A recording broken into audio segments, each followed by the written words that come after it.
सम्यक स्मृति। बुद्ध ने ध्यान के लिए सम्यक स्मृति शब्द का प्रयोग किया है।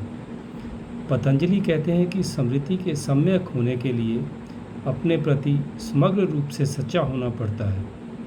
केवल तभी स्मृति सही हो सकती है। जो कुछ भी घटित हुआ है, अच्छा या बुरा, उसे परिवर्तित मत करो।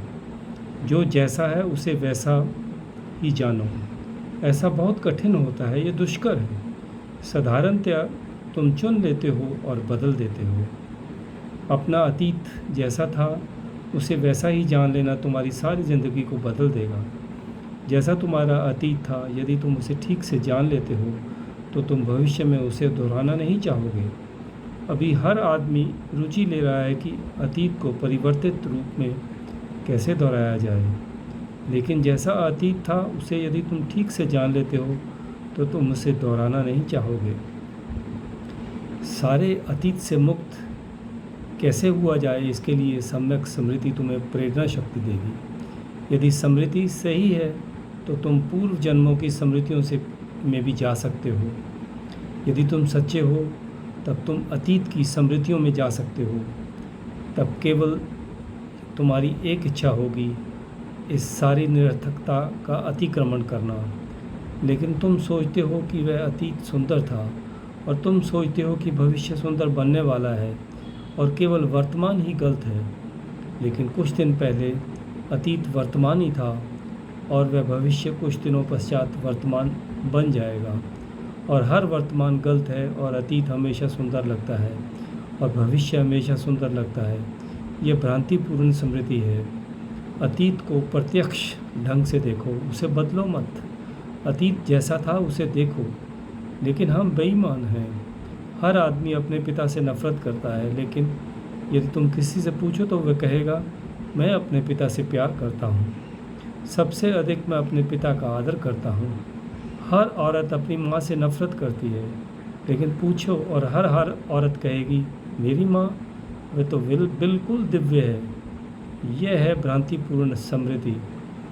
जिब्रान की एक बड़ी प्यारी कहानी है। एक रात माँ और बेटी अचानक उठ गई।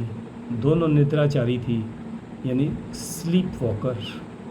फिर वे दोनों बाग में टहलने लगी।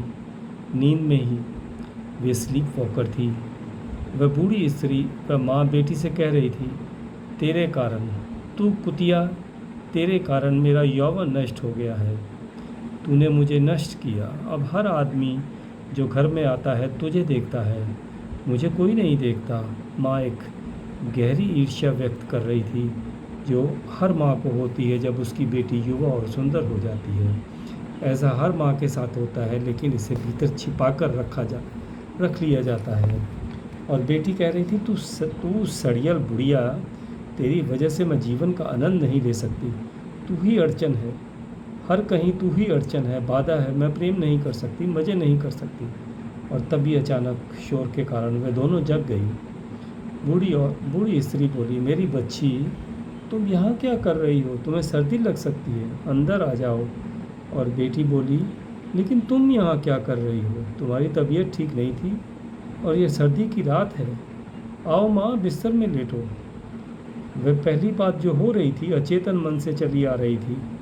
अब वे फिर अभिनय कर रही थी। वे जाग गई थी। अचेतन मन पीछे चला गया था और चेतन मन लौट आया था। अब वे पखंडी हो गई थी। तुम्हारा चेतन मन पखंडी है। अपनी स्मृतियों के प्रति सच्चे तौर पर ईमानदार होने के लिए कठिन प्रयास में से सचमुच गुजरना पड़ता है और तुम्हें सच्चा होना पड़ता है, चाहे कुछ हो। तुम्हें नग्न रूप से वास्तविक होना पड़ता है।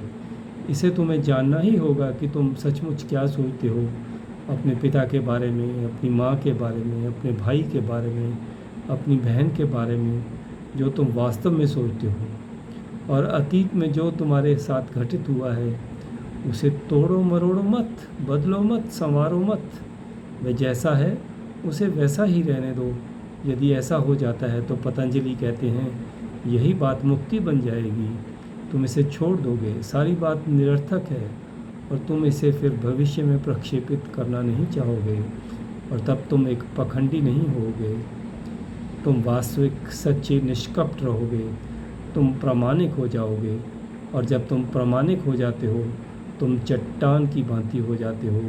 कोई चीज़ तुम्हें नहीं बदल सकती है, कोई चीज़ भ्रम पैदा नहीं कर सकती। तुम तलवार जैसे हो गए हो। जो कुछ गलत है तुम उसे काट सकते हो, और जो कुछ सही है उसे तुम गलत से अलग कर सकते हो, और तब मन की स्पष्टता उपलब्ध हो जाती है। वह स्पष्टता, स्वच्छता तुम्हें ध्यान की ओर ले जाती है।